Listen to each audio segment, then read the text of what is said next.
Depois do divórcio, Eva decidiu se livrar do tapete velho da entrada, aquele que o ex-marido sempre pedia para não mexer. Mas mal ela o sacudiu na soleira, algo caiu no chão com um baque surdo.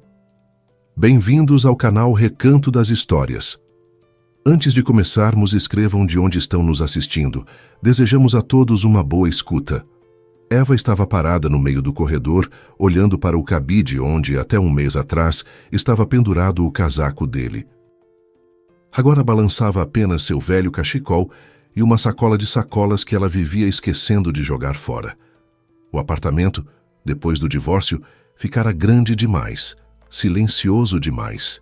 Não que Geraldo falasse muito antes, não. Nos últimos anos, ele dizia muito pouco além de "o jantar está pronto", e você de novo com suas perguntas. Mas mesmo o silêncio dele era uma presença. Agora, vazio. A geladeira zumbia, a torneira da cozinha pingava de leve, e a televisão dos vizinhos murmurava do outro lado da parede. Era tudo. Apenas sons. O divórcio foi rápido, quase que por bem. Geraldo não fez escândalo, não barganhou. Só queria que tudo passasse em silêncio. Eva até se surpreendeu na época. Achava que seria pior. 22 anos juntos. A filha cresceu e foi estudar fora, e eles ficaram a sós, e de repente perceberam que não havia mais nada entre eles. Era o que ela pensava então. Simplesmente esfriaram, simplesmente se afastaram, simplesmente pararam de conversar sobre qualquer coisa. Geraldo levou seus pertences em 3 viagens, cada vez chegando com uma grande mochila esportiva, dobrando camisas, pegando livros, algumas pastas, e ia embora sem olhar para trás.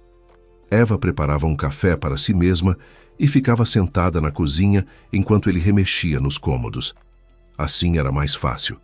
Passou um mês, depois o segundo. Eva foi aos poucos se acostumando ao novo ritmo. De manhã, café, trabalho na UBS até às 3, depois mercado, depois casa. Aos sábados ligava para a filha, Natália. A menina contava sobre a faculdade, o alojamento, um garoto do grupo paralelo. Eva ouvia, sorria e procurava não sobrecarregá-la com seus assuntos. Natália sabia do divórcio, ficou preocupada, convidou a mãe para visitá-la, mas Eva desconversava. "Deixa pra lá, eu não sou nenhuma velha, dou conta sozinha." E ela realmente dava conta. Arrumou os armários, jogou fora as revistas velhas que Geraldo empilhava na varanda e não deixava mexer. Reorganizou o depósito, levou 2 sacos para a igreja.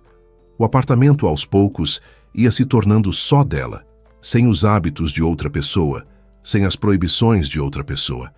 E então, certa tarde, voltando do trabalho, Eva parou diante da porta de entrada e olhou para baixo. O tapete. Aquele tapete, marrom escuro, com o estampado gasto que ficava na soleira havia tantos anos que ela já não se lembrava quando tinha aparecido. As beiradas estavam enroladas, poeira acumulada nas dobras, e a peça fazia tempo que pedia para ser jogada fora. Mas Geraldo nunca permitia que fosse retirada. Era uma daquelas estranhezas dele, às quais Eva, ao longo dos anos, havia se acostumado e deixado de notar. Se ela começasse a limpar o corredor, ele aparecia na hora. "Não mexa, eu mesmo arrumo." Se Eva dizia que queria comprar um tapete novo, ele dava de ombros. "Por que gastar dinheiro? Este aqui está bom." Certa vez, uns 5 anos atrás, Eva tentou lavar o tapete, jogá-lo na máquina, porque ele já estava cheirando. Geraldo se exaltou de um jeito que ela ficou sem reação. Gritou que ela sempre metia o nariz onde não era chamada, que os nervos dele já estavam à flor da pele, que ela tinha enlouquecido com aquele tapete. Eva foi para a cozinha para não alimentar a briga e nunca mais voltou ao assunto. Pensou, ora, todo mundo tem suas manias, mas agora Geraldo não estava mais ali. Nem ele, nem as suas regras, nem o seu resmungo. Eva tirou os sapatos, colocou a bolsa na sapateira e se agachou. O tapete era mais pesado do que parecia. O tecido denso, comprimido pelos anos, havia colado no chão. Eva puxou a beira e puxou. O tapete se soltou com um leve estalo, como quando se arranca um esparadrapo. Embaixo dele, sobre o piso, havia ficado um retângulo escuro. O chão limpo não via a luz havia pelo menos 10 anos. Eva levantou o tapete com as 2 mãos, ajeitou o encaixe e sacudiu bem ali na soleira. E então, algo tilintou. Um objeto pequeno caiu no chão com um baque metálico abafado. Ricocheteou no rodapé e parou junto à parede. Eva largou o tapete e olhou para baixo. No chão, havia um pequeno molho com 2 chaves num anel fino. Uma comum amarelada como de caixa de correio. Na outra pendurava um chaveiro metálico com o número 47. Eva pegou o molho e rodou entre os dedos. Ela tinha certeza. Não era da porta do apartamento, nem da garagem, nem do sítio da sogra. Então, da dobra do tapete, escorregou uma folha de papel dobrada ao meio. Depois, alguns recibos pequenos e amarelados e uma fotografia, pequena, impressa em papel comum, do tamanho de um cartão postal. Eva sentou no chão ali mesmo, sem se preocupar com as meias ou com o piso sujo. Abriu a folha. As mãos tremiam levemente, mas não era de frio. Era um contrato de locação, uma cópia impressa, com carimbo e assinaturas. Apartamento de 1 quarto. Condomínio na outra ponta da cidade, apartamento número 47. Data de assinatura, início do ano anterior. Locatário, Meireles Geraldo Paulo. Eva releu a data 2 vezes. Início do ano anterior. O que significava que o apartamento havia sido alugado ainda quando eles moravam juntos. Quando ele chegava em casa todas as noites, sentava à mesa, comia as almôndegas, assistia ao noticiário e reclamava que o salário tinha atrasado de novo. Ela virou a fotografia. Nela, Geraldo estava num corredor. Não o deles, mas um desconhecido, com papel de parede claro e uma sapateira branca nova. Ele envolvia com o braço os ombros de uma mulher jovem, de cabelos escuros até os ombros. A mulher olhava para a câmera e sorria.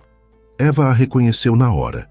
Olívia, a secretária do escritório dele, baixinha, arrumada, rosto redondo e uma pinta acima do lábio. Eva a tinha visto uma vez na festa de fim de ano da empresa, para a qual Geraldo a levara 2 anos atrás. Olívia ficara sentada no fim da mesa, rindo das piadas de alguém, e não olhou uma única vez na direção de Eva. Agora ficava claro por quê. As mãos ficaram completamente frias. Os ouvidos uniam, como se ela estivesse parada diante de uma janela aberta no inverno. Eva estava sentada no chão do corredor, em meio a pó, papéis e recibos, e sentia como algo dentro dela virava devagar, como uma pedra pesada que alguém deslocou do lugar. Ela começou a examinar os recibos, um por um, com cuidado, como se aquilo importasse. Loja de móveis, sofá, 17 mil. Loja de construção, varão, tinta, rodapé. Loja de eletrodomésticos, micro-ondas, chaleira. Datas do início ao fim do ano anterior. Cada recibo era pequeno, mas juntos compunham um quadro que deixou Eva mal. Ela se lembrou de como, no ano anterior, pedira a Geraldo para comprar uma chaleira nova. A velha já estava com defeito, o botão travava. Ele disse: "Aguenta, agora não tem dinheiro, é fim de mês." E o cachecol cinza de lã fina que Eva dera a ele no aniversário. Um dia simplesmente sumiu do cabide. Geraldo disse que provavelmente esquecera no táxi. Eva ficou chateada. O cachecol custara caro. Ela havia juntado dinheiro durante 1 mês inteiro para comprá-lo, e ele nem pediu desculpas. "É só um cachecol." Ele jogou na cara e foi para o quarto. Eva ia repassando essas lembranças uma a uma, como os recibos, e cada uma agora ganhava um peso diferente, uma cor diferente. Todos os "não tem dinheiro", todas as recusas, "não agora", "aguenta, mês que vem." Durante todo esse tempo havia dinheiro, só que indo para outro lugar, não para a família. Ela se lembrou de quando, certa vez, abriu o acesso ao banco no computador e ficou surpresa. O salário entrava certinho, mas a conta vivia vazia. Perguntou a Geraldo. Ele respondeu irritado: "Condomínio, gasolina, almoços. Quer contar também quanto vai em supermercado?" Eva acenou com a cabeça e não perguntou mais. Mas agora, sentada no chão frio do corredor com esses recibos nas mãos, ela entendeu. Ele não apenas alugara um apartamento para outra mulher. Ele sustentava uma vida paralela às custas da família deles, às custas do silêncio dela, da confiança dela. A última coisa que ela se lembrou foram os dias anteriores ao divórcio, quando os papéis já haviam sido protocolados e Geraldo estava recolhendo os pertences. Ele voltou algumas vezes dizendo que tinha esquecido alguma coisa. Ficava muito tempo rondando pelo corredor, abria a sapateira, olhava atrás da prateleira de sapatos, murmurava para si mesmo. Uma vez, Eva saiu da cozinha e o viu ajoelhado junto à porta, passando a mão por baixo da sapateira. "O que você está procurando?" ela perguntou. "Ah, nada.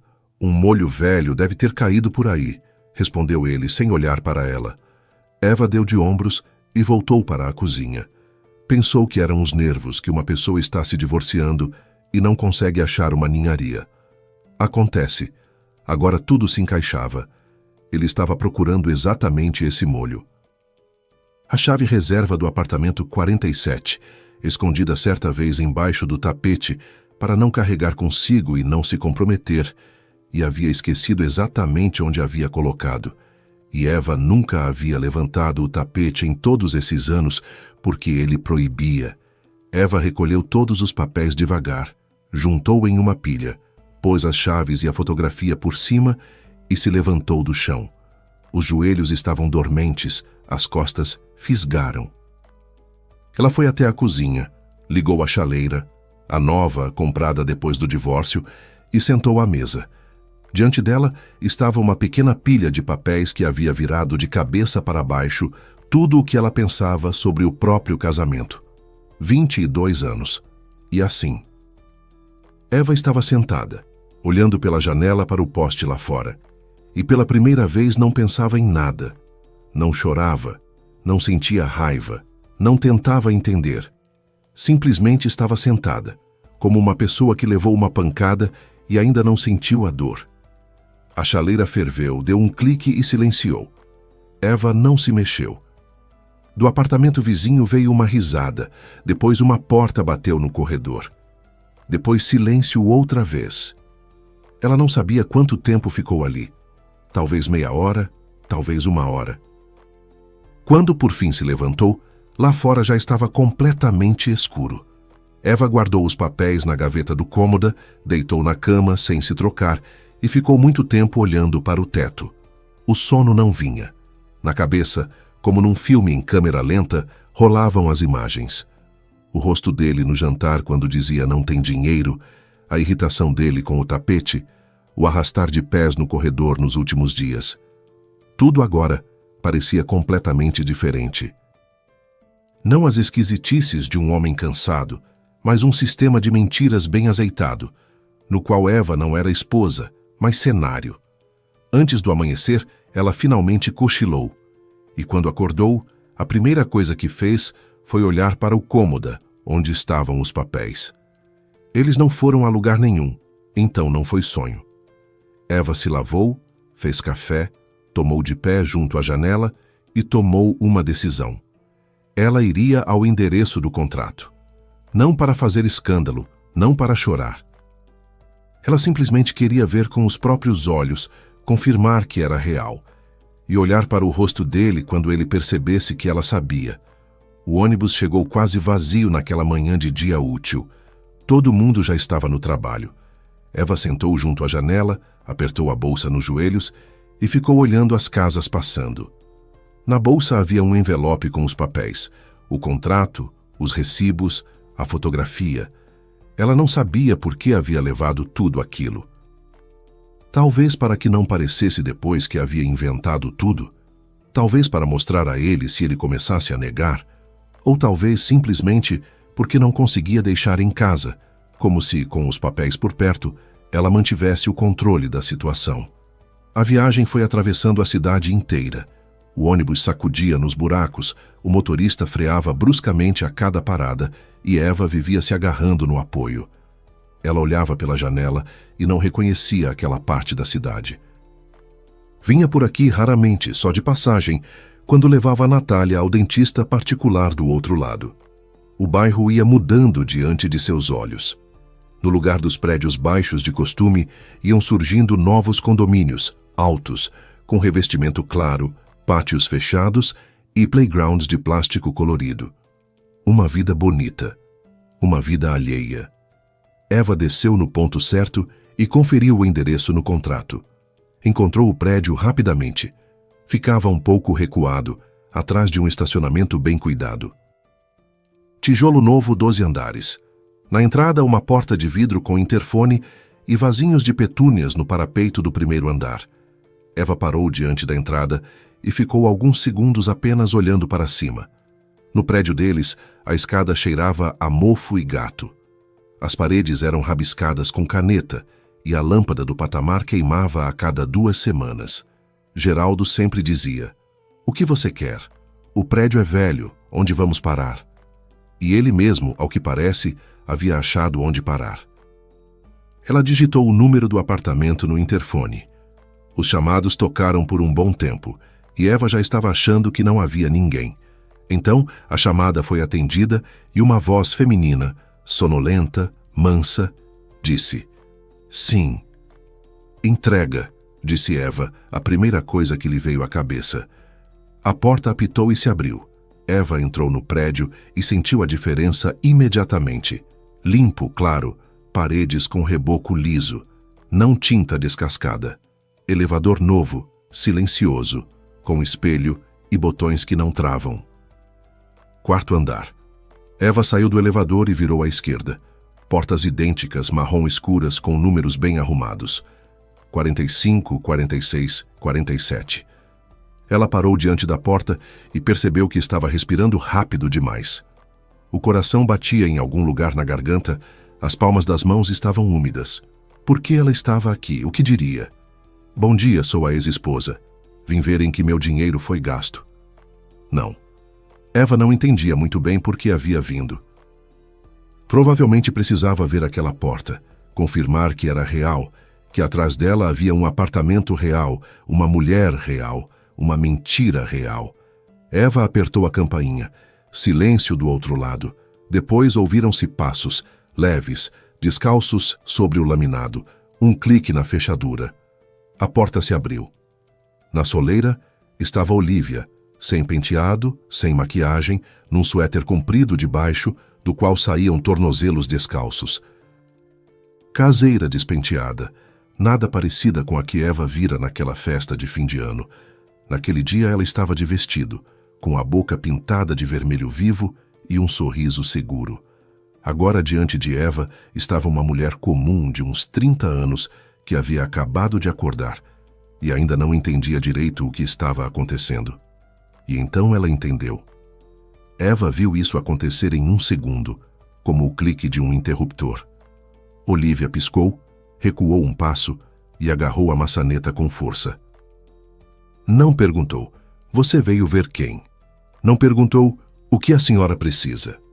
Simplesmente ficou ali parada, olhando para Eva com os olhos de quem foi apanhada. E aquele olhar foi suficiente. Alguns segundos de silêncio. Do apartamento vinha cheiro de café e de algo frito, ovo mexido ou panquecas. No chão do corredor havia um par de botas masculinas, marrom escuras, conhecidas. Eva se lembrava de quando as comprara com Geraldo, 3 anos atrás, num shopping center. Ele ficou um bom tempo escolhendo entre o marrom e o preto. Ela disse: "Leva o marrom, fica bem em você." "Quem é?" Ouviu-se uma voz lá dentro. Eva reconheceu aquela voz na hora. Grave, ligeiramente rouca de sono.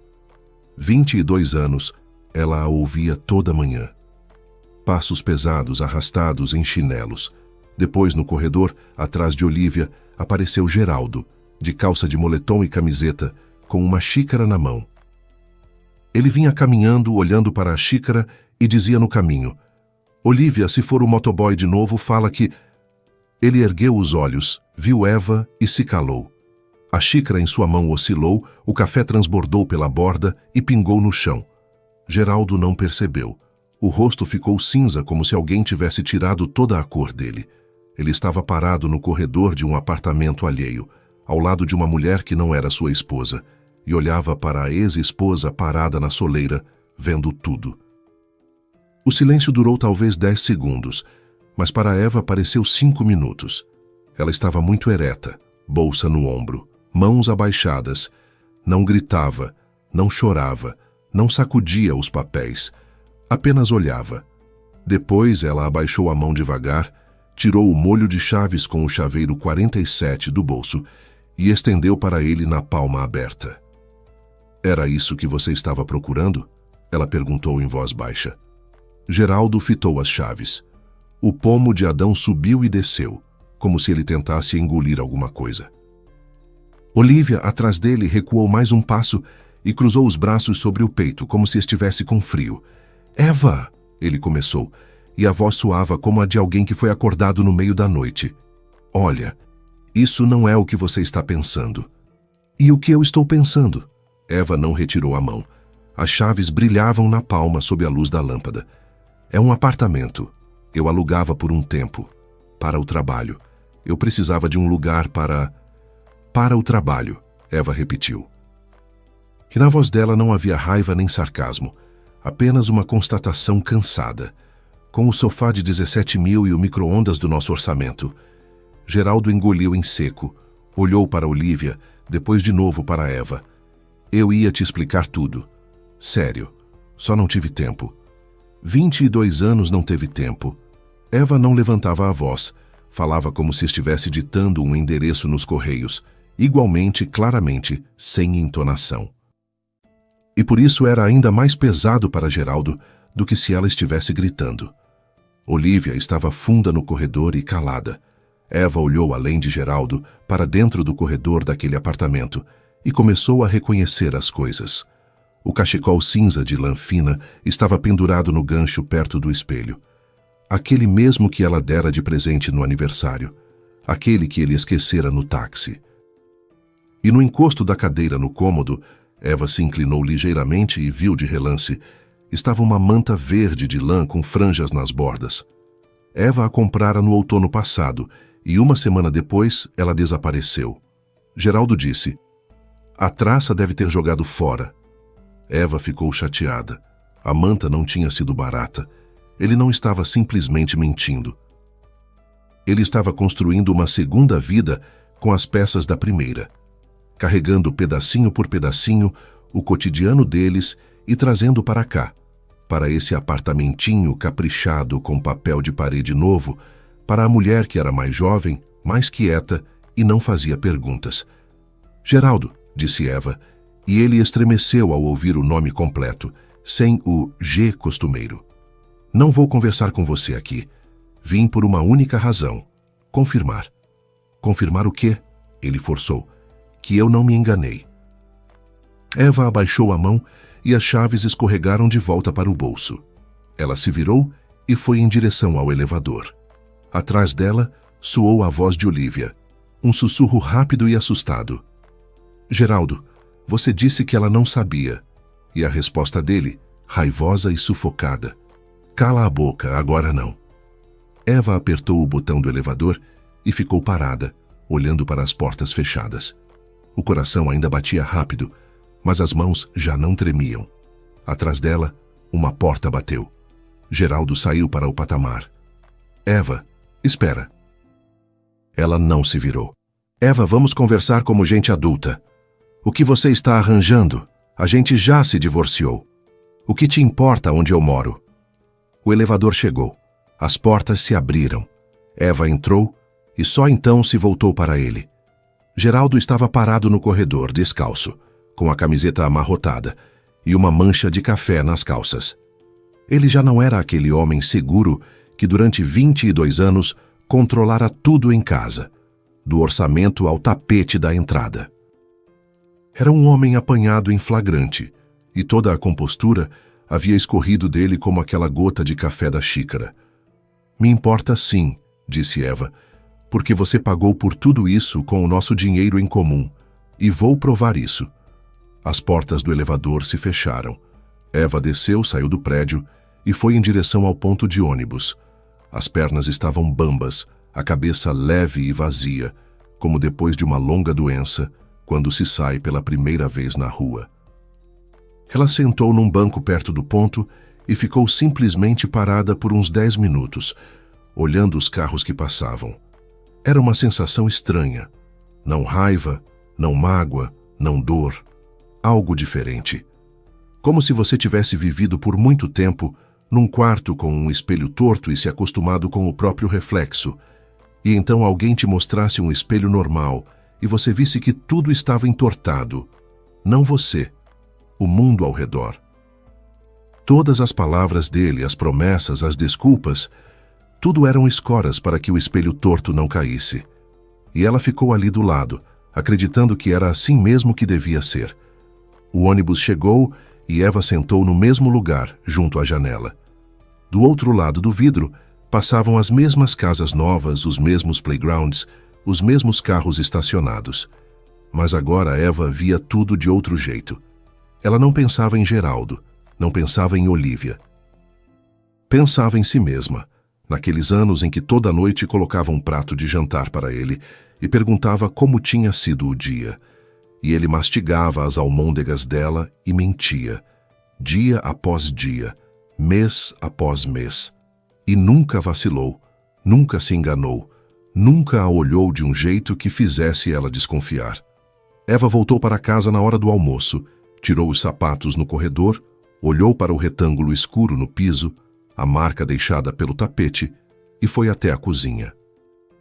Ligou a chaleira, tirou da bolsa o envelope com os papéis e colocou na mesa. Serviu chá, sentou e ficou muito tempo assim, abraçando a xícara com as duas mãos, aquecendo os dedos. Na cozinha o relógio batia, pela janela pombos caminhavam na cornija, e lá embaixo, no pátio, uma mulher chamava uma criança. "Marquinho, vem para casa, Marquinho, estou mandando." Eva tomou um gole de chá, pousou a xícara e pegou o celular. Procurou na agenda o número de Sandra, ex-colega de faculdade que trabalhava como advogada em direito de família. Elas não se falavam havia uns 3 anos. Desde o divórcio de Sandra. Eva, de modo geral, mal conversava com alguém. Não queria pena, não queria perguntas, mas agora não precisava de amiga, precisava de especialista. Sandra atendeu no terceiro toque. "Eva, que surpresa, o que aconteceu?" "Sandra, preciso de uma consulta, não por telefone. Posso ir amanhã?" "Claro." "Mas que caso é?" Eva fez uma pausa. Depois disse: "Encontrei umas coisas depois do divórcio e acho que a partilha de bens precisa ser revista." Do outro lado da linha, Sandra também ficou em silêncio por um momento. Depois disse com calma, profissionalismo, sem perguntas desnecessárias: "Vem amanhã às 10. Traz tudo o que encontrou. A gente resolve." Eva pousou o telefone e olhou pela janela. O poste lá fora ainda não havia acendido. Era cedo demais. O dia ia minguando devagar, e o céu tomava aquela cor cinza arroxeada que só existe no outono.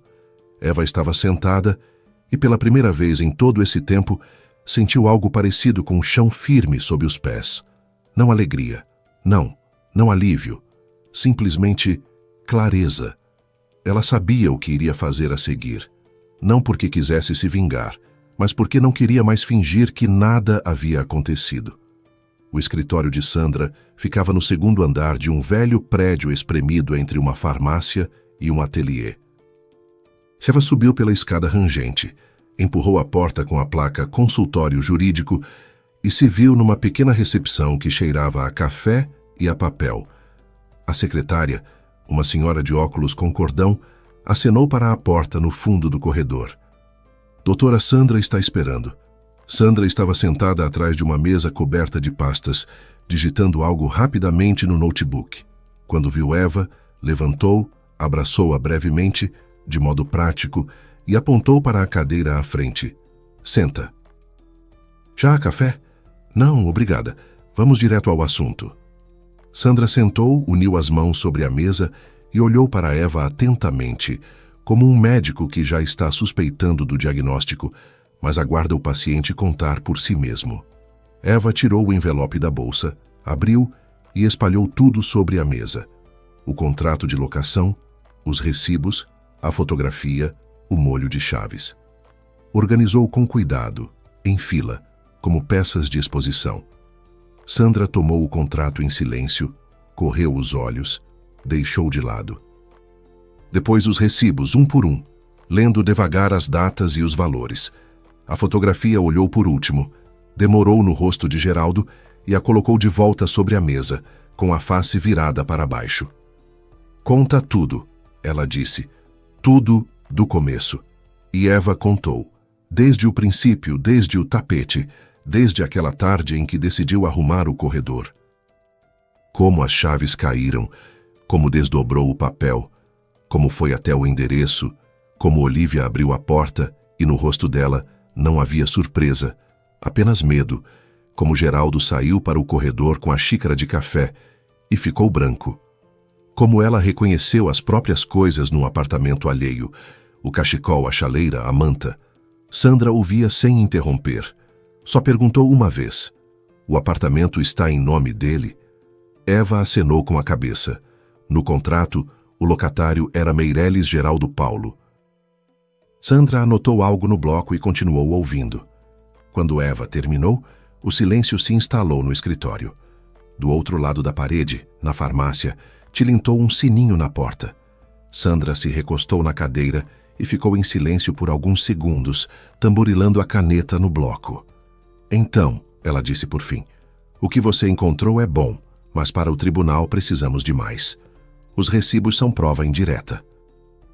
Precisamos dos extratos da conta bancária conjunta, todo o movimento durante o período do contrato de locação. Se mostrarmos que da conta em comum saíam regularmente valores que coincidem com o aluguel e com essas compras, já é um argumento sólido. Posso solicitar o extrato? Perguntou Eva. A conta era conjunta, mas depois do divórcio não a uso mais. Pode. Você era cotitular da conta, e o banco é obrigado a fornecer o histórico de operações durante o período em que a conta esteve ativa. Escreve um requerimento. Leva o RG e a certidão de divórcio. Vou te dar o modelo. Sandra abriu a gaveta da mesa, tirou um formulário e começou a preencher à mão. Rápido e de memória. Mais um ponto. Ela continuou sem levantar a cabeça. A partilha de vocês foi por acordo ou por sentença judicial? Por acordo. Ele propôs. Eu aceitei. O apartamento ficou comigo. O carro ficou com ele. O resto dividido ao meio. E as economias? Que economias, Sandra? Eva deu um sorriso sem graça. Ele sempre dizia que não tinha dinheiro. Eu acreditava. Na conta, na hora do divórcio, havia uns 20 mil. Dividimos ao meio. Sandra ergueu os olhos e olhou para Eva por cima dos óculos. Esse é o ponto central. Se provarmos que ele sistematicamente desviava recursos do orçamento familiar para manter outro apartamento e outra mulher, o acordo de partilha pode ser contestado, porque foi firmado com base em informações incompletas. Você não sabia que parte do dinheiro em comum já havia sido gasto por ele sozinho? Não sabia. Isso se chama comportamento de má-fé na partilha. E o que isso significa na prática? Na prática, o juiz pode rever as condições da divisão e condená-lo a compensar a sua parte dos valores gastos sem o seu conhecimento. Os montantes podem não ser enormes, mas ao longo de 1 ano e meio pode ter acumulado bastante. Aluguel, móveis, eletrodomésticos, despesas do dia a dia, somando tudo, são dezenas de milhares. Eva ficou em silêncio. Dezenas de milhares. O mesmo dinheiro que nunca havia. Que não dava para uma chaleira nova, para reformar o banheiro, para uma jaqueta de inverno para Natália quando ela ainda morava em casa. Cada vez Geraldo franzia a testa e dizia: deixa para o mês que vem, agora não dá. E o dinheiro, enquanto isso, ia para um sofá alheio e um micro-ondas alheio. Faço tudo o que for necessário, disse Eva. As 2 semanas seguintes ela passou em bancos, em filas e diante do scanner de documentos. Conseguiu o extrato. Uma pilha grossa de folhas em letra miúda, onde cada linha era uma operação. Trouxe tudo para Sandra. Elas ficaram numa noite no escritório. A secretária já havia ido embora. No corredor ardia apenas a lâmpada de serviço e examinaram o extrato linha por linha.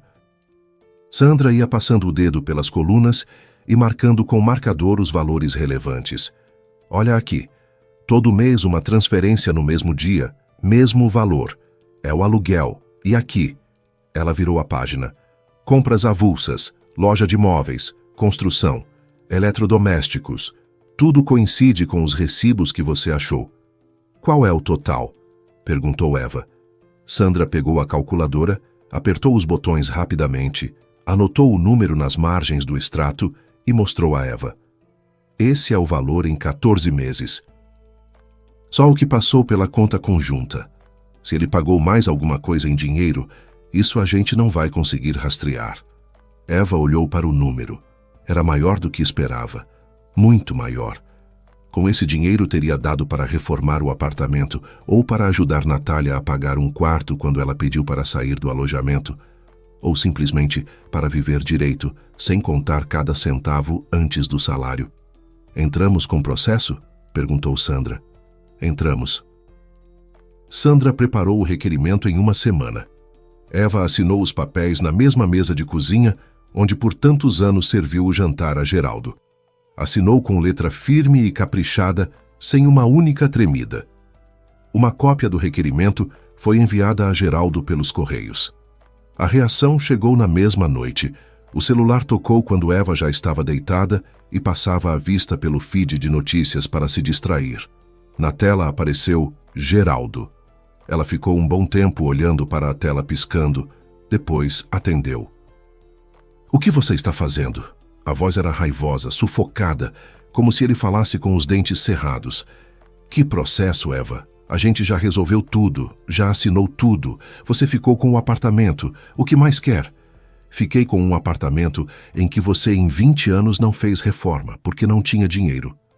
Mas dinheiro tinha, só que ia para outro lugar. Que absurdo! Que dinheiro! Você nem trabalhava direito. Eu era o único a sustentar tudo. Eu trabalhei, Geraldo.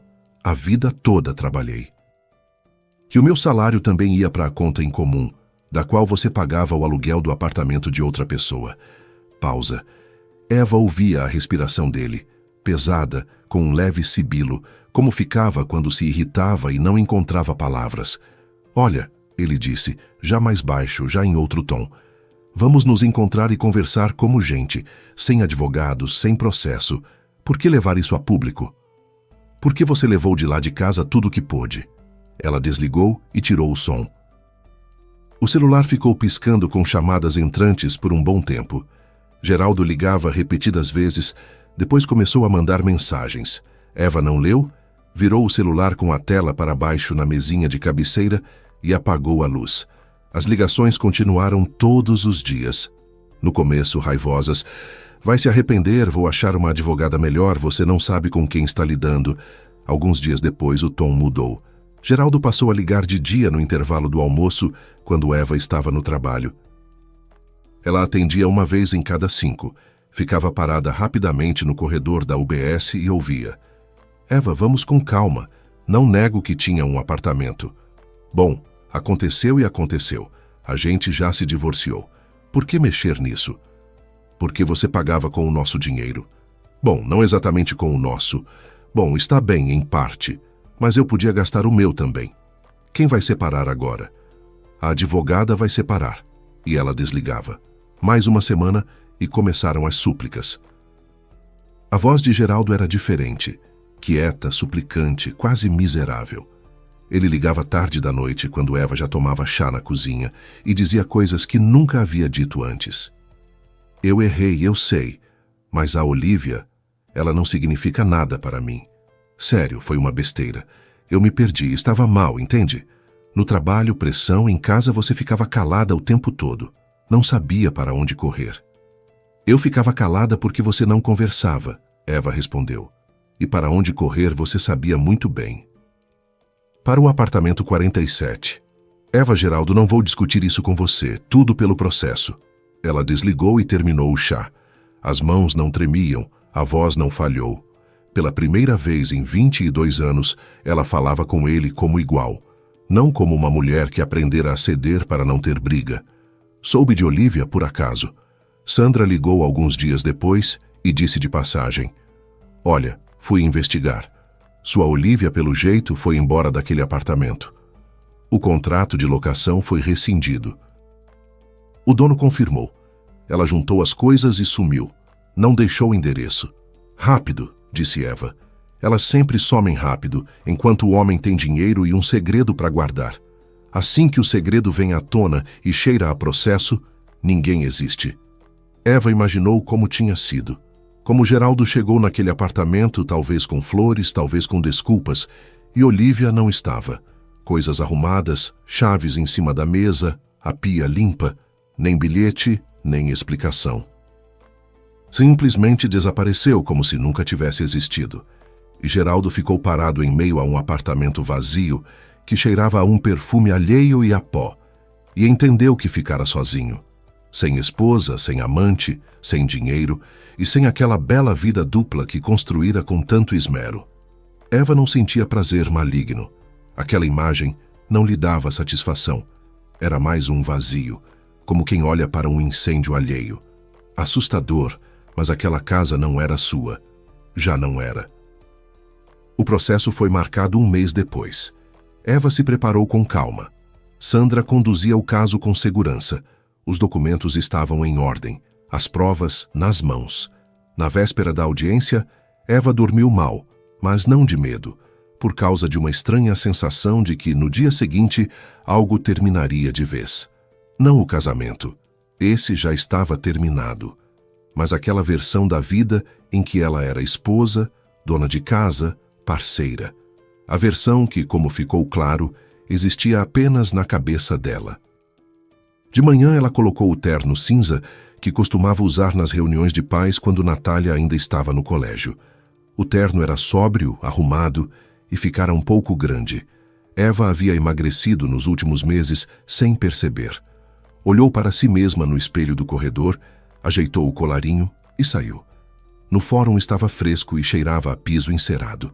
Sandra esperava na entrada da sala, de vestido escuro, com uma pasta embaixo do braço, concentrada e tranquila. Sentaram lado a lado. Sandra organizou os documentos e disse baixinho: "Fala só a verdade, curto e objetivo, o resto é comigo." Geraldo veio com um advogado, um rapaz novo de terno justo que folheava os papéis com ar de quem acabara de recebê-los. Geraldo sentou em frente, sem olhar para Eva. Havia emagrecido, com olheiras fundas, a camisa amassada. Eva o olhou e pensou que pela primeira vez em todos esses meses ele parecia de verdade, sem a máscara do marido atencioso, sem o papel do provedor cansado. Apenas um homem apanhado mentindo, que não sabia como se livrar disso. A audiência começou. Sandra falava com precisão, dispondo os documentos diante da juíza, um por um. O contrato de locação, os extratos bancários, os recibos. Explicou. Durante o casamento, o réu sistematicamente usava recursos do orçamento familiar para manter uma moradia separada e outra mulher, ocultando isso da esposa. O acordo de partilha foi assinado pela autora com base em informações incompletas. Ela não sabia da existência das despesas ocultas. O advogado de Geraldo tentou contestar. Disse que os gastos eram insignificantes, que Geraldo tinha o direito de dispor dos próprios recursos, que a vida pessoal do réu não era objeto do processo. Sandra rebateu com calma. A questão não é a vida pessoal, é a obrigação financeira no casamento. Conta conjunta significa dinheiro conjunto. Saques sistemáticos sem o conhecimento do outro cônjuge são motivo para a revisão da partilha. A juíza, uma senhora de uns 50 anos, cabelo curto e olhos cansados, ouvia os dois lados em silêncio, fazendo anotações. Depois pediu a Eva que respondesse a algumas perguntas. "Você sabia da existência do apartamento alugado durante o casamento?" "Não", disse Eva. "Soube depois do divórcio." "Como ficou sabendo?" "Encontrei documentos escondidos no apartamento." "Você buscou esclarecimentos com o réu?" "Sim. Fui ao endereço e me certifiquei pessoalmente." Ele confirmou. O réu tentou explicar as despesas. Primeiro disse que o apartamento era para o trabalho, depois que era temporário, depois que a Olivia não significava nada para ele. As explicações mudavam todo dia. Na sala, alguém deixou escapar um riso no banco ao lado, um casal de idosos esperando sua audiência. A mulher cutucou o marido com o cotovelo. Geraldo olhava para a mesa e rodava uma caneta entre os dedos. O advogado sussurrou algo em seu ouvido, mas Geraldo apenas balançou a cabeça. Sandra concluiu. O total documentado de gastos do orçamento familiar para a manutenção do apartamento alugado, ela citou o valor, foi despendido pelo réu sozinho, sem o conhecimento nem o consentimento da autora. Com base nisso, ela pedia a revisão das condições da partilha e a condenação do réu a compensar metade do valor indicado. A juíza declarou o intervalo. Eva e Sandra saíram para o corredor. Sandra pegou água no bebedouro e estendeu um copinho a Eva. Você foi ótima.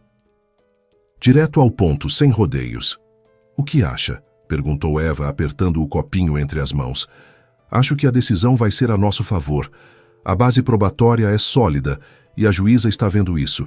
O advogado dele, honestamente, foi fraco. Não apresentou nada concreto. O intervalo durou uns 20 minutos. Eva ficou parada junto à janela no corredor, olhando para o pátio, asfalto cinza, carros estacionados, uma árvore com as folhas todas caídas. Geraldo passou por ali, sem o advogado. Parou como se quisesse dizer alguma coisa. Depois desistiu e foi embora. Eva reparou que ele andava mais curvado do que antes e que os sapatos eram aqueles mesmos, os marrons que ela havia ajudado a escolher. Quando a sessão retomou, a juíza leu a sentença. O pedido é deferido parcialmente. O juízo reconhece que o réu efetuou gastos do orçamento comum sem o conhecimento da cônjuge durante o casamento. As condições do acordo de partilha são revistas. O réu fica obrigado a compensar a autora pela metade das despesas documentalmente comprovadas. O valor arbitrado foi um pouco menor do que Sandra havia pedido. O juízo não levou em conta alguns recibos que não podiam ser associados com certeza ao apartamento alugado. Mas a parte principal foi reconhecida.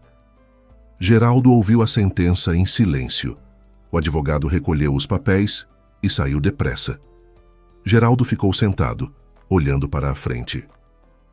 Eva se levantou, pegou sua cópia da sentença, colocou na bolsa e foi até a saída. Parou nos degraus do fórum. Era outono. O ar cheirava a folhas molhadas e escapamentos. Eva abotoou o casaco até o queixo, ajeitou a bolsa no ombro e respirou fundo. Não de vitória, não de alívio, apenas fundo como alguém que carregou algo pesado por muito tempo e finalmente pôs no chão. Sandra veio logo atrás, ficou ao lado dela. Bom, vamos para casa? Vamos, disse Eva. Elas desceram os degraus e foram ao ponto de ônibus. No meio do caminho, Sandra disse, sabe o que me surpreendeu? Ele nunca pediu desculpas, em toda a audiência. Eva acenou com a cabeça. Ela também havia notado, mas não ficou surpresa. Em 22 anos, Geraldo nunca pediu desculpas nem pelas mentiras sobre o dinheiro, nem pelos gritos por causa do tapete, nem pelo cachecol sumido. Simplesmente não sabia fazer isso, ou não achava necessário. E agora, mesmo tendo sido apanhado, desmascarado e condenado, estava sentado em silêncio. Não porque estivesse sofrendo, mas porque ainda achava que não tinha nada para se desculpar. Eva voltou para casa ainda com luz do dia, abriu a porta, entrou no corredor e parou. Tudo como de costume. A sapateira com espelho, o cabide, os sapatos velhos junto à parede e o tapete. Estava no canto, enrolado, encostado na parede como um guarda-chuva esquecido. Eva nunca o jogara fora naquela primeira noite. No começo não havia jeito. Os papéis, as ligações para Sandra, a ida ao endereço, depois ficou envolvida com os bancos e os documentos, e o tapete ficou quieto no canto, esperando. Eva tirou os sapatos, pendurou o casaco e foi para a cozinha. Ligou a chaleira, tirou do freezer manteiga e pão, cortou uma fatia, passou manteiga e sentou junto à janela.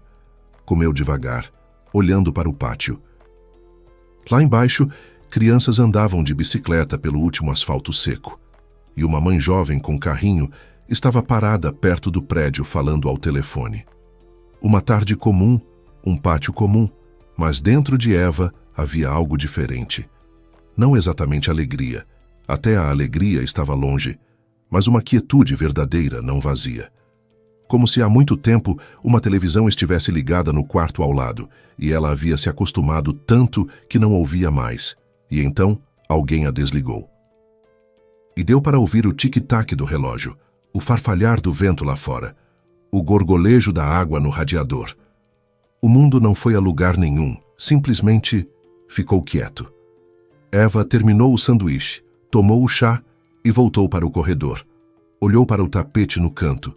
O tecido estava sujo, gasto até ficar esbranquiçado, com as beiradas enroladas, cheirando a pó e a piso velho. Eva o pegou com as duas mãos, ajeitou para carregar melhor e saiu do apartamento. Desceu pela escada. 2 andares, as pernas ainda funcionam. No pátio estava fresco, cheirava a terra molhada e levemente a fumaça. Algum vizinho estava queimando folhas nos fundos, mesmo sendo proibido há muito tempo. As lixeiras ficavam atrás da esquina do prédio, perto das garagens. Eva chegou até elas, levantou a tampa e enfiou o tapete para dentro. O tecido caiu no fundo com um baque suave. Eva baixou a tampa e ficou parada, segurando a beira fria de metal. Ficou parada, olhando para a lixeira fechada, como se esperasse alguma coisa. Depois largou a borda, sacudiu as palmas das mãos e foi de volta. Na metade do caminho para o prédio, olhou para trás. A lixeira estava do mesmo jeito, nada havia mudado. Mas Eva teve a impressão de que estava mais leve. Não no peso, mas em geral, no corpo, nos ombros, no passo. Como se tivesse tirado um casaco que usava há tanto tempo que esquecera que era possível tirá-lo. Na primeira semana depois do processo, Eva simplesmente viveu. Foi trabalhar na UBS, atendeu pacientes, preencheu prontuários, almoçou na copa com colegas. Nada de especial. Mas as pequenas coisas começaram a mudar. Ela percebeu isso nem de imediato. Primeiro inconscientemente, depois já com clareza. Por exemplo, certa manhã ela estava parada no corredor e percebeu que o piso perto da porta, aquele retângulo escuro onde por anos ficara o tapete, não a incomodava mais. Eva foi a uma loja de utilidades e comprou um tapetinho pequeno, claro, de pelo curto, agradável ao tato, e pôs na entrada. Ficou em cima dele de meias e pensou: é tão simples assim. E normal. Sem nenhum segredo embaixo. Depois foi o corredor inteiro. Repintou as paredes. Antes eram verde pálidas, uma cor que Geraldo escolhera 15 anos atrás e não deixava mudar. Cor normal, o que você não gosta, dizia ele quando Eva tocava no assunto de reforma. Agora Eva foi à loja. Ficou um bom tempo diante dos mostruários de tintas, tocou as amostras e escolheu um bege quente, quase pêssego. A atendente, uma garota nova com piercing no nariz, perguntou: para quantos metros quadrados? Eva calculou e disse: corredor e hall de entrada, uns 6 metros. A garota calculou, entregou o pote e o rolo, e Eva foi para casa pintar as paredes. Pintou em 2 noites. A primeira vez na vida que fazia isso sozinha, antes qualquer reforma, era responsabilidade de Geraldo, que se encarregava adiando-a para sempre. Eva pingou tinta nos jeans velhos, sujou a testa, uma vez pisou na bandeja e deixou uma pegada bege no chão. Mas quando terminou, ficou parada no corredor olhando para as paredes novas, e algo lá dentro cedeu mais um clique, como um parafuso que vão soltando devagar. Depois a cozinha. Não reforma, só organização. Eva tirou do armário de cima uma pilha de pratos velhos que Geraldo trouxera da mãe dele e não deixava jogar fora. É recordação. Não mexa. Os pratos eram pesados, com uma borda marrom, um deles rachado. Eva os embalou com cuidado numa caixa e deixou no patamar entre os andares da escada, como se faz quando a coisa ainda serve, mas você não precisa mais. Até à noite a caixa havia sumido. Alguém levou. Bom assim. Ela começou a ligar para as pessoas. Não de uma vez, aos poucos. Primeiro para Teresa, uma velha amiga de trabalho com quem tinha perdido o contato. Depois Geraldo começou a resmungar. De novo a sua Teresa. Vocês ficam tagarelando 3 horas. Eva foi ligando menos, depois parou de vez. Teresa não ficou magoada. Ela mesma passara por um divórcio 5 anos antes e entendia tudo. Quando Eva ligou e disse: "Teresa, oi, sou eu. Faz tempo que não falamos." Teresa riu e respondeu: "Finalmente, no sábado num café eu pago." Elas se encontraram numa cafezinho na esquina que cheirava a canela e baunilha e ficaram 3 horas. Eva contou tudo: o tapete, as chaves, o apartamento 47, o processo, como Olívia abriu a porta e no rosto dela não havia surpresa, apenas medo, como Geraldo foi para o corredor com a xícara de café e ficou branco. Como ela reconheceu suas coisas num apartamento alheio: o cachecol, a chaleira, a manta. Teresa ouvia, balançava a cabeça, servia mais café e não disse uma única vez: "Eu bem que te avisei." Em vez disso disse: "Sabe o que importa de verdade? Você não quebrou. Podia ter se sentado e chorado, mas você foi e resolveu." "Eu chorei", Eva confessou. "Uma noite depois de voltar daquele apartamento. Mas de manhã foi a advogada, e isso é força. Não pense que gente forte não chora. Gente forte chora, e no dia seguinte vai ao escritório do advogado." Eva sorriu. Pela primeira vez em muitas semanas, de verdade, sem esforço, sem educação. Depois ligou Natália, o telefonema habitual de sábado, mas desta vez Eva não desconversou nem disse que estava tudo bem. Contou à filha sobre o processo, resumido, sem detalhes, mas com honestidade. "Mãe", disse Natália depois de um silêncio, "eu fico tão com raiva dele, simplesmente com muita raiva." "Não precisa ficar com raiva", Eva respondeu. "É a vida dele, a escolha dele. A gente agora é separado." "Mas ele mentiu para você por tantos anos." "Sim, mas eu não me engano mais, e isso é o que importa." Natália ficou em silêncio, depois disse: "Mãe, vou aí no próximo fim de semana. Quero te abraçar. Vem, faço almôndegas." Suas almôndegas são um argumento sério. As duas riram, e Eva sentiu algo aquecer lá dentro. Não de repente, mas devagar, como um radiador frio para o qual finalmente deixam entrar água quente. As semanas passaram. O outono cobriu a cidade de chuva fina e anoiteceres precoces. Eva se acostumou ao novo ritmo. Trabalho, casa, às vezes café com Teresa, às vezes uma caminhada no parque se o tempo deixasse. Ela se inscreveu na biblioteca, não para pegar livros, mas para o clube de tricô que se reunia lá às quintas. 5 mulheres de diferentes idades, agulhas, chá em garrafinhas e conversa sobre nada. Eva não tricotava havia 20 anos. Os dedos não obedeciam. Os pontos escorregavam. Mas isso não importava. O que importava era estar sentada entre pessoas e sentir que a vida não havia acabado, apenas virado numa outra direção. O reencontro com Geraldo aconteceu no meio do outono. Eva entrou depois do trabalho num supermercado. Precisava de manteiga, arroz e sabão em pó. Estava parada na prateleira dos cereais, comparando preços, quando ouviu uma voz conhecida atrás de si. "Eva." Ela se virou. Geraldo estava parado com uma cestinha em que havia pão, um pacote de salsichas e uma garrafa de iogurte. Kit de solteiro. Estava mais velho do que 2 meses atrás no fórum. Rosto encovado, barba por fazer, o casaco mal abotoado com um botão errado. Sob os olhos não mais olheiras, mas bolsas de verdade, escuras e inchadas. "Oi", disse Eva com neutralidade. "Oi, como você está?" "Bem." Pausa. Geraldo passou a cestinha de uma mão para a outra, olhou para a prateleira de cereais, depois de novo para Eva. "Olha, eu queria dizer que, bom, no geral, você tinha razão. Em tudo. Eu devia ter... Bom, tinha que ter feito de outro jeito." Eva olhou para ele e esperou. Talvez agora ele finalmente dissesse "me perdoa." Talvez agora saísse dele algo verdadeiro, sem desculpas e sem manobras. Mas Geraldo se calou, mastigou os lábios e acrescentou: "A Olívia, aliás, foi embora de vez. Agora estou sozinho." Era tudo. Nem pedido de desculpas, nem arrependimento. Apenas queixa. "Estou sozinho." como se Eva devesse ter pena. Como se ele ainda não entendesse que a questão não era a Olivia, nem o apartamento, nem sequer o dinheiro.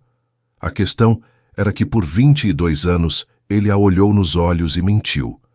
E mesmo agora, parado no supermercado com salsichas na cestinha, não conseguia dizer um simples "me perdoa" de gente. Lamento que você esteja se sentindo sozinho, disse Eva, mas não posso te ajudar com isso. Ela pegou o arroz no seu pacote, acenou para ele e foi ao caixa. Não se virou. Não porque estivesse com raiva e não porque quisesse provar algo. Simplesmente não havia razão para olhar para trás. No caixa, bem à sua frente, uma vovozinha tinha um maço de cupons e a fila andava devagar. Eva ficou parada, segurando o seu pacote, e pensava, não em Geraldo em si mesma, em como antes, depois de um encontro assim, ela ficaria acordada a noite toda, passando as palavras dele na cabeça, procurando nelas algum sentido oculto, duvidando de si mesma se havia agido certo. E agora nada. Encontrou, conversou, foi embora, como com um vizinho de prédio. À noite, Eva chegou em casa, arrumou as compras, fez arroz com manteiga, simples como na infância, quando a mãe punha um prato na frente dela e dizia, come, filha, arroz é força. Comeu, lavou a louça, enxugou a mesa, foi para o corredor, ficou em pé no tapetinho novo e claro, olhou para as paredes bege recém-pintadas, para o cabide arrumado, para o espelho em que se refletia uma mulher de 54 anos, com olhos cansados, mas tranquilos. Aquele corredor era dela. Aquela casa era dela. Aquela vida, enfim, era só dela. Eva apagou a luz, foi para o quarto e se deitou.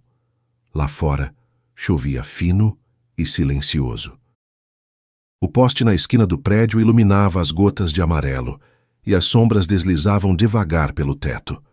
Da parede, ao lado dos vizinhos, vinha uma música suave, algo velho, daquelas melodias que tocavam no rádio na sua juventude. Eva fechou os olhos e pensou, que estranho como uma coisa só pode virar tudo. Um tapete velho, sujo, gasto, que não servia a ninguém. E embaixo dele estava a verdade que lhe escondera por anos. E o mais assustador não foi que a verdade revelada era cruel. O mais assustador foi perceber como teria sido fácil não a encontrar, se não tivesse resolvido fazer faxina, se tivesse obedecido ao hábito dele e não mexido no tapete, se tivesse continuado vivendo sem fazer perguntas. Mas ela mexeu, levantou, sacudiu, e tudo desmoronou. Às vezes o segredo mais assustador não está no celular nem no bolso. Às vezes ele fica por anos ali mesmo, debaixo dos seus pés. E o mais difícil não é encontrá-lo, é finalmente decidir levantá-lo e ver o que está lá. Obrigado por nos ouvir. Com vocês o canal Recanto das Histórias. Pedimos desculpas por eventuais erros. Escrevam nos comentários o que acharam. Se gostaram, assinem o canal.